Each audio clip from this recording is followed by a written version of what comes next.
It's been 48 hours since Ricky Sainz became the NXT champion, and if I'm being honest, this has truly been the year of the revolution. Dating back to earlier this year when he became NXT North American champion. Excuse me. Excuse me. Earlier this year in the spring to now becoming the NXT champion. This has truly been the year of the revolution.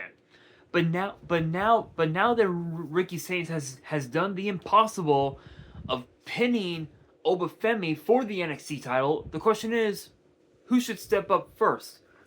Who should step up to Ricky Sainz and the NXT title?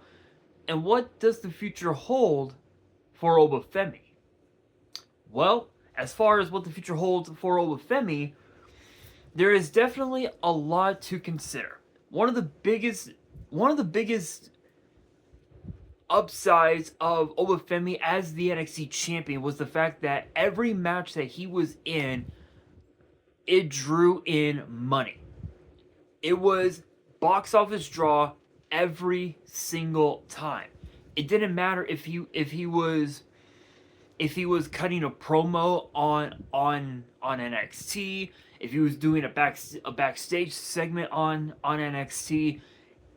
It doesn't matter if he was in the main event of an episode of NXT, or whether he was defending his title at an NXT premium live event. Obafemi's presence, his aura, and his charisma, everything that Obafemi brought to the table during his reign as NXT champion drew in big money. This past Saturday marked the end of an era for Obafemi as his reign as NXT champion ended at 263 days. Just a little over 30 days before, under Finn Balor's reign as NXT champion. His first reign lasted 295 days, and I believe his second reign lasted a lot less than that, or a little bit more. I think it was a little bit more. If I remember correctly, I believe it was a little bit more. Let's see.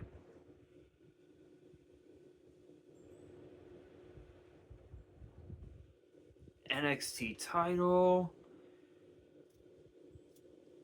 Let's see.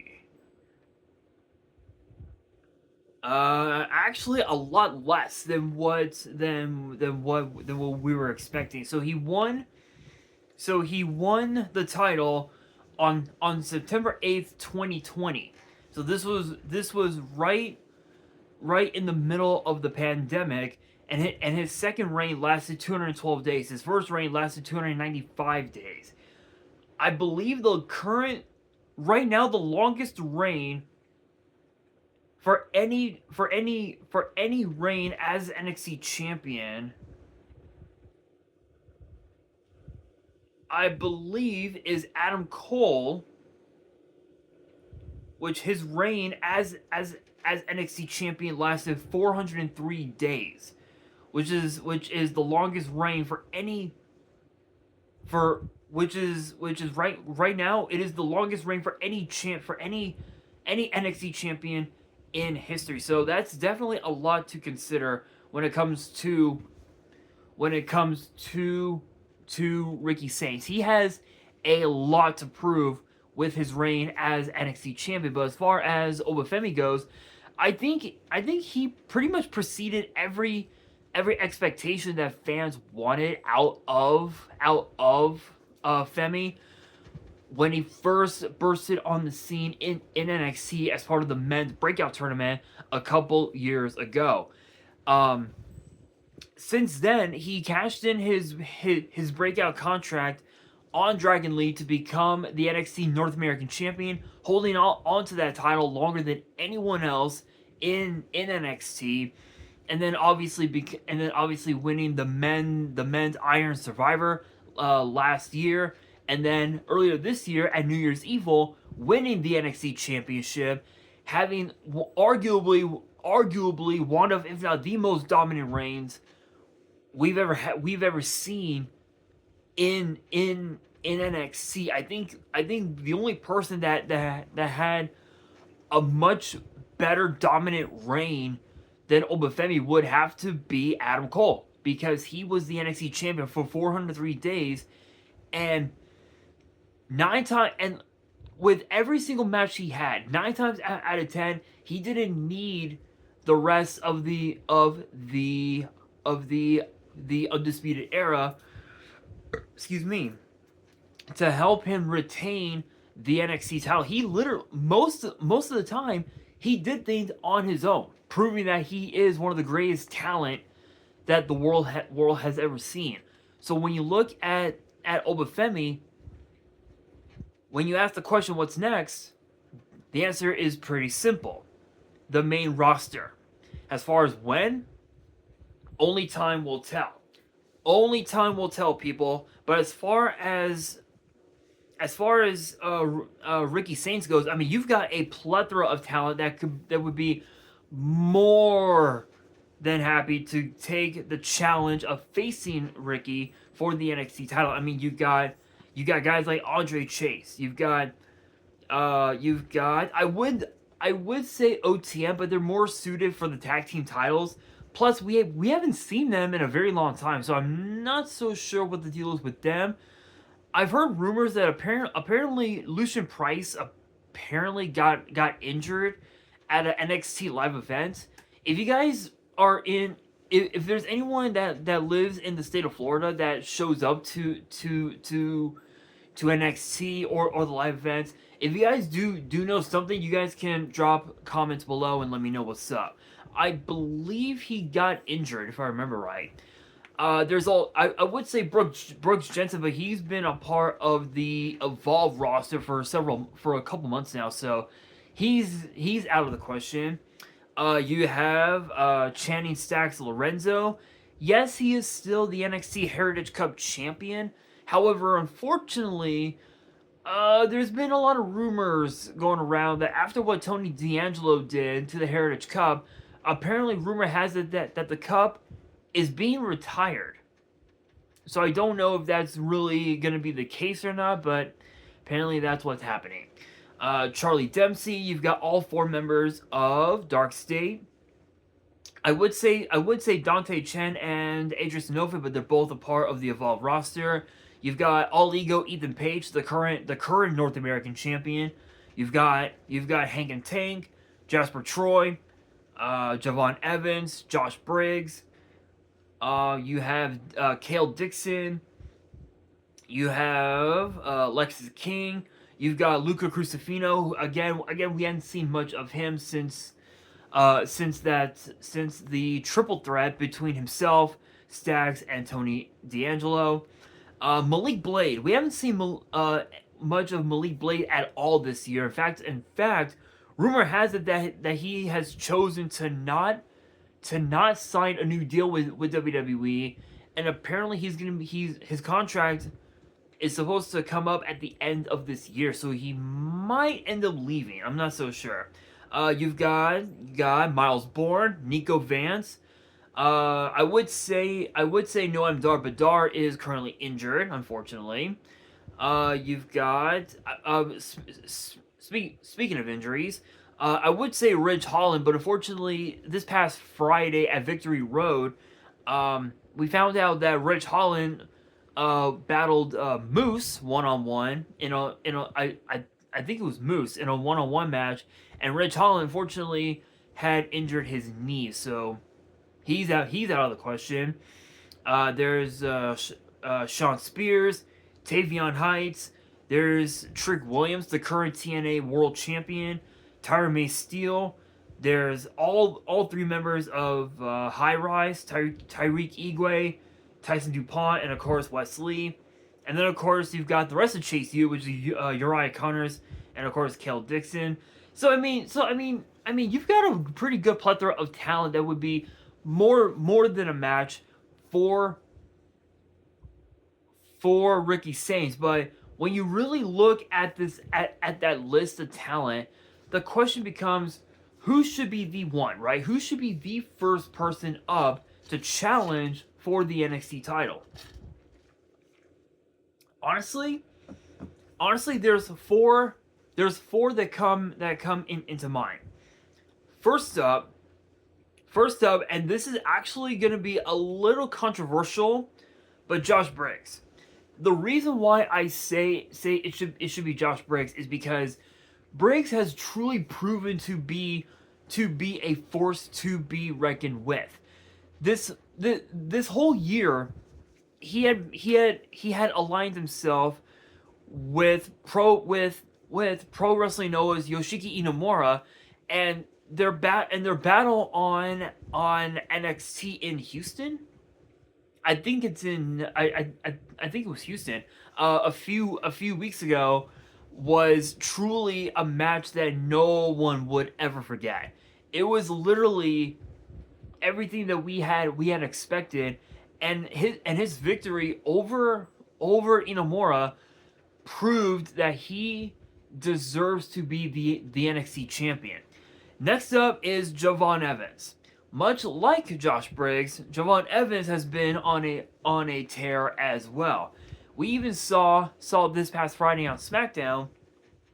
Javon Evans took up Sami Zayn's United States Championship Open Challenge, and even in defeat, Javon Evans was given by Sami Zayn the stamp of approval of him being one of the top stars in not just in WWE, but just in NXT in general. And the fact that Javon Evans has come this close numerous times to becoming NXT champion proves that he is ready for that big stage.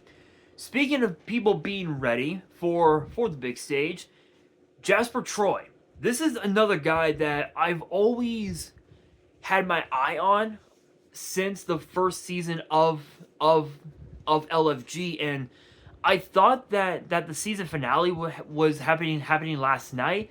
No, the season finale is happening this Sunday. So, yeah, I thought they were gonna do a 2-hour special. Nope.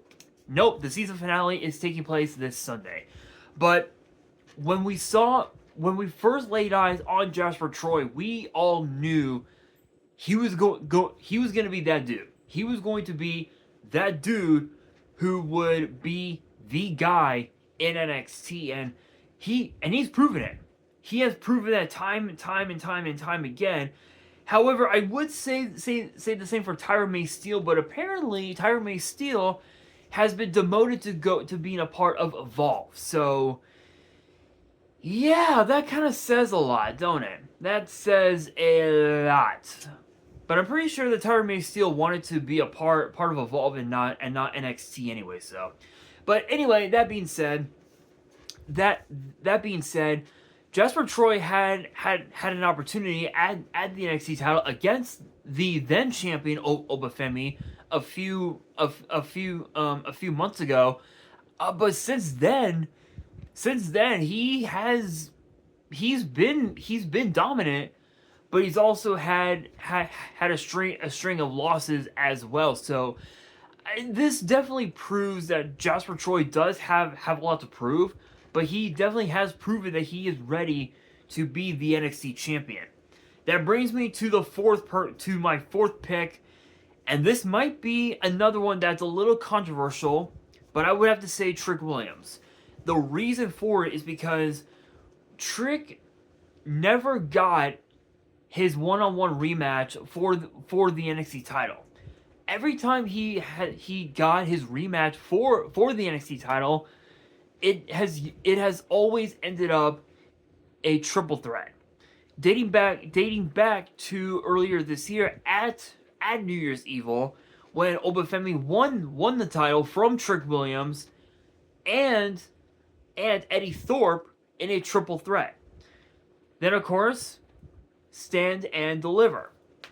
Trick got a rematch, but it was in a triple threat with the addition of Javon Evans. Now with Obafemi no longer the NXT champion, and with tomorrow night taking place, which will feature Trick Williams versus Obafemi. Finally, it's going to happen. One has to ask if Trick Williams if he can be that guy, if he can be the second person in NXT to hold two titles from two companies, from two brands. JC Jane became the first, becoming the first person to hold the NXT Women's title and the TNA Knockouts title in the same run. Which congratulations to Kalani Jordan on becoming the Knockouts champion this past Friday at Victory Road. I'm not really sure what's happening with Ash by Elegance. There's been a lot of rumors that she's actually retiring. So I don't know if that's really true or not. But Trick Williams could potentially be the second person to pull it off. I think he can. I think if you want to go down in history as the best of the best in NXT, what better way to do that than by becoming TNA World Champion and the NXT Champion as well. But with that being said, between the four, who's the first to go?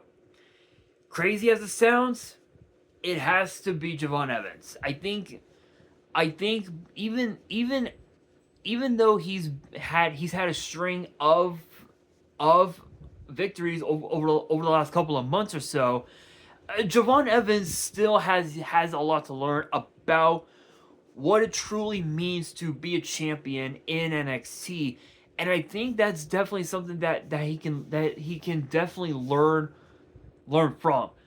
Learning with, how can I explain it? With every loss that he gets, with every loss he takes, he's always used those losses as teaching tools to get better in the ring. And I think if he can somehow manage to obtain a killer instinct, he could definitely become NXT champion. But for right now, he's not ready. He is not ready. And as far as the second person that would be removed from the list, I would have to say Jasper Troy for the same reason. I think because of the losses that he has sprung up over the last couple months or so, he definitely has a lot more to prove and a lot more to learn than what he learned from his time on LFG. So it's definitely something for him to think about. But I think he's ready. I think until he's ready, he's not. And that brings us to the final two: Josh Briggs or Trick Williams. Crazy as it sounds, as much as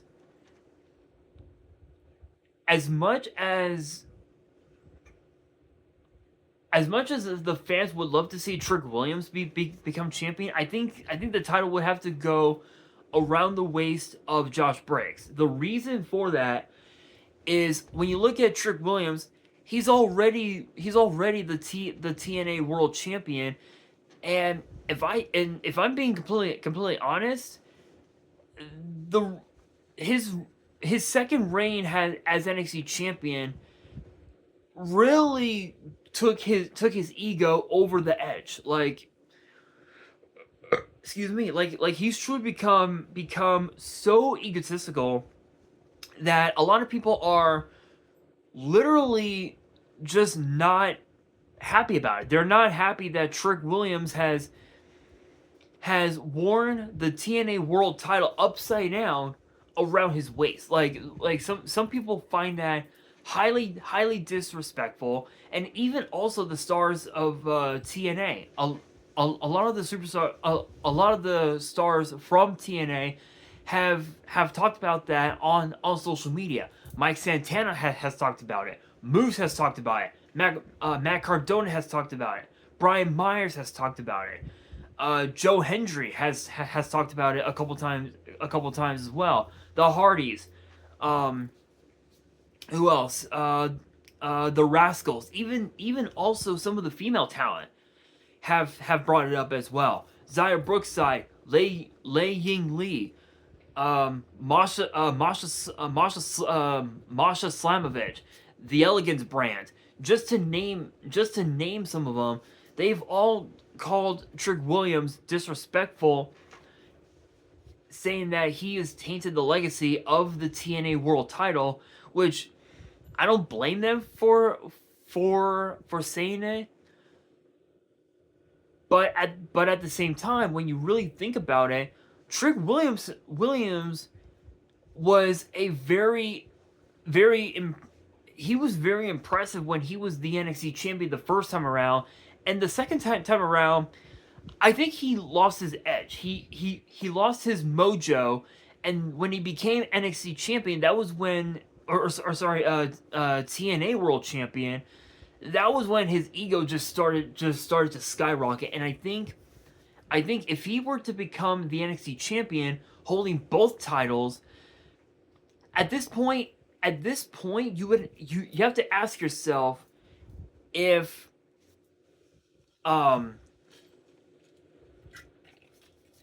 his ego would get the best of him. And the answer is yes, because the moment his ego catches up to him, boom, he will automatically lose both titles at some point or another, and he could potentially be 1996 Shawn Michaels and lose his smile. Literally, that's what he could potentially do. So Josh Briggs definitely has become a very impressive talent in the ring, and he's gotten so much better in the ring. He's become more agile. He's become more quick. He's become faster in the ring. I think he's ready. I think Josh Briggs is ready to become the NXT champion, and I do believe that he should be the first person to step up to Ricky Saints for the NXT title. But if you feel like I'm wrong, you guys can let me know down in the comments below, and let me know who you guys believe should challenge Ricky Saints for the NXT title. And on that note, that will do it for today's video. Hopefully you guys enjoyed. If you did, make sure you guys smash that thumbs up button. If you guys are new to the channel and you guys want more WWE topic videos in the future, then be sure to subscribe to the channel, turn on the notification bell, and as always, make sure you guys are following me on all of my social media. All of my ads will be in the description below, as will the info to my fan mail. It will also be in the description as well. And on that, this is your boy Nash, signing out.